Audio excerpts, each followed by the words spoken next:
Hello everyone, welcome back to my channel. My name is Andrea and in this channel we talk all things online teaching, business, mindset, edtech and many things related to teaching. So if any of those topics interest you, then consider subscribing. So as you may have already read by the title of this video, we are going to be discussing ways that you can, as an English teacher or soon to be English teacher, get the out of the country.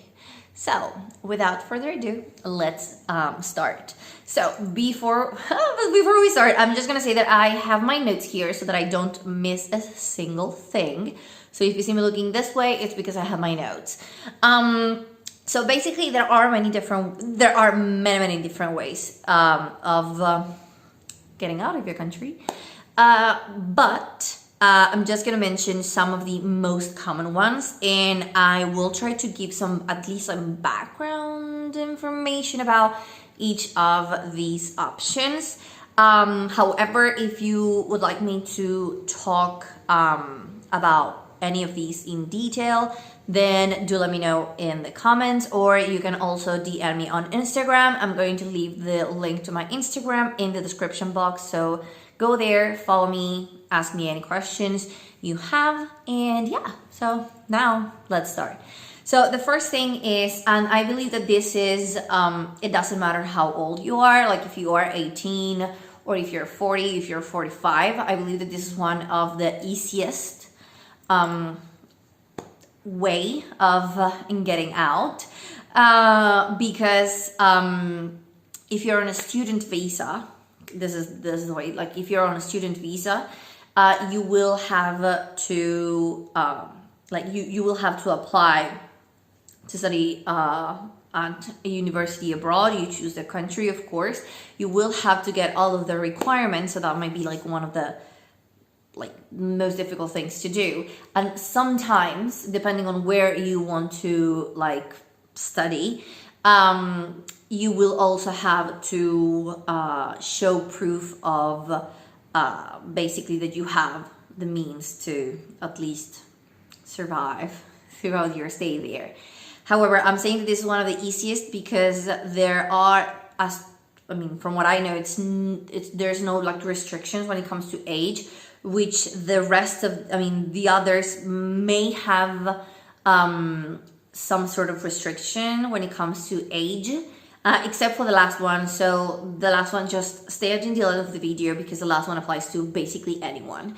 And it's the easiest from my perspective to do if you want to get out of the country. So basically, the first one is on a student visa. Why? Because depending on what program you're applying to, you will be allowed to work. Around 15 to 20 hours, so part-time. And if you want to teach English abroad, this may be an awesome opportunity for you to experience a different culture, different students, different ways of doing things, and develop your professional skill set. So yeah, this is the one. I would say that one of the most difficult things when it comes to the student visa is probably, especially if you are from developing countries, is that you will have to prove that you have enough money to sustain yourself at least for the very first few months. And yes, so in terms of requirements, it may be easier than the other ones.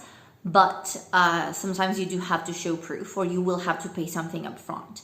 So yeah, you can go on a student visa, and depending on the program that you apply to, you can also work part-time. That's the first one.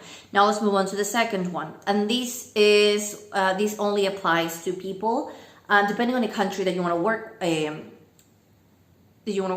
you will have to be either from 18 to 30 or 18 to 35. It really depends on the country. And this is the working holiday visa. So basically, some countries have approved this type of visa. that allows citizens, or I think that long-term residence status holder or something like that, to be able to go to their countries and work.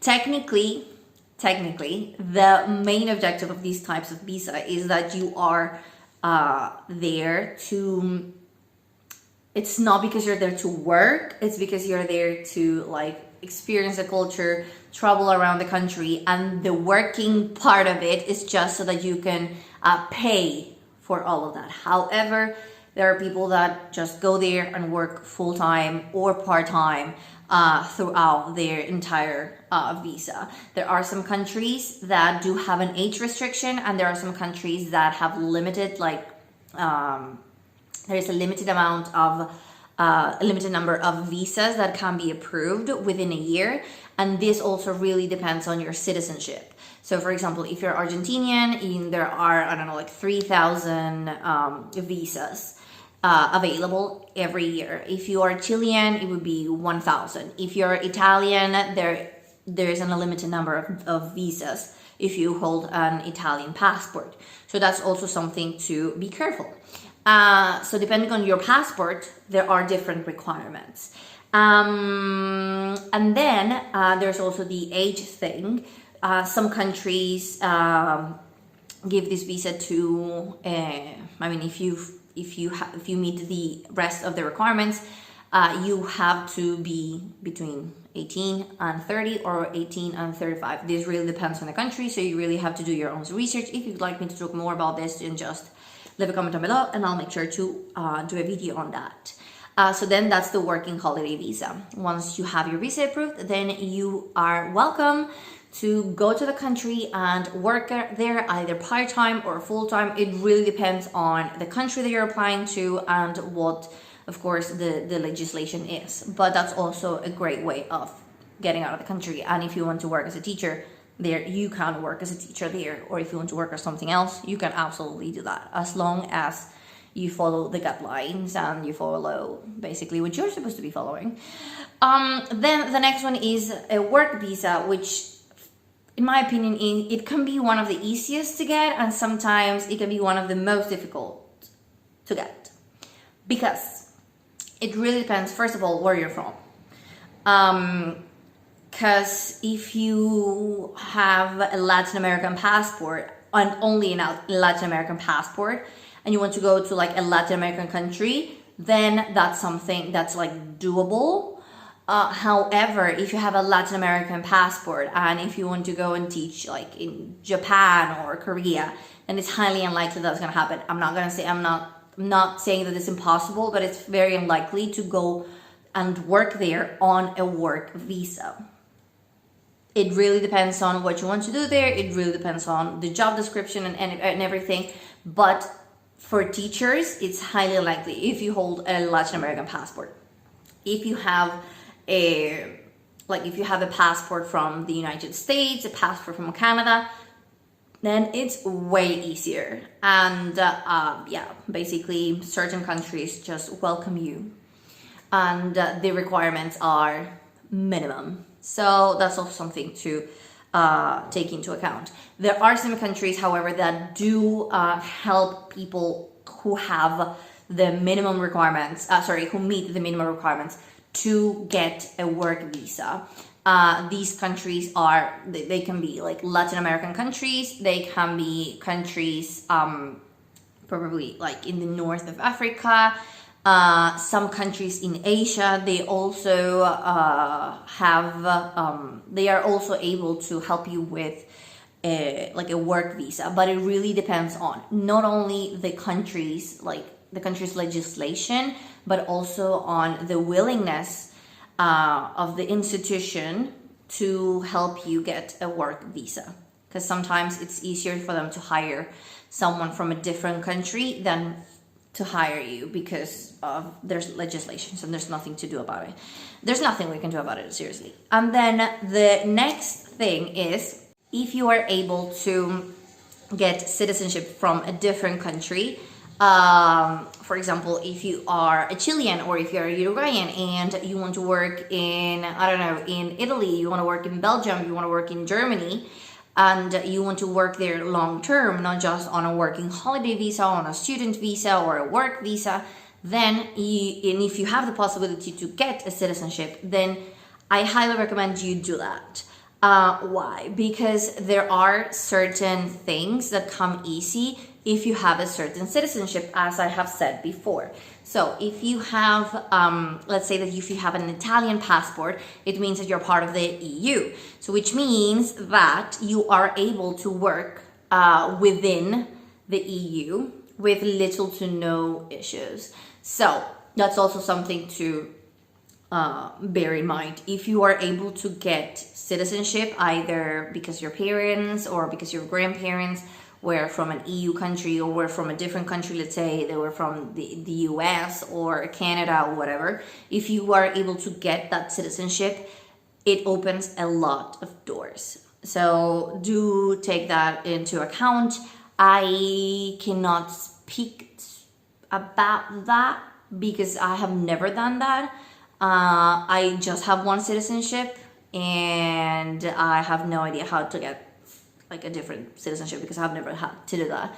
So yeah, but this is also something that you can take into account. Like if you already know that you can get a different citizenship than the ones you have, then make sure to find out how you can get that. And usually the way that you can get all of this information is by checking the embassy or the consulate's website of that country that you can get citizenship.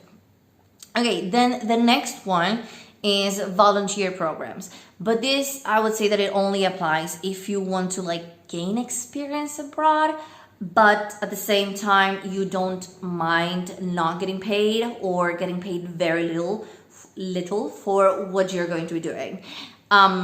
So this is basically because some volunteer programs, they do pay for like accommodation, they do pay for like food, whatever. Sometimes they even give you like bikes and whatnot. But if you want to make money abroad, if you want to like establish in a certain place, I don't think that volunteer programs are ideal. I would say that this is just for someone who would like to like experience like some sort of cultural exchange, for someone who would like to gain more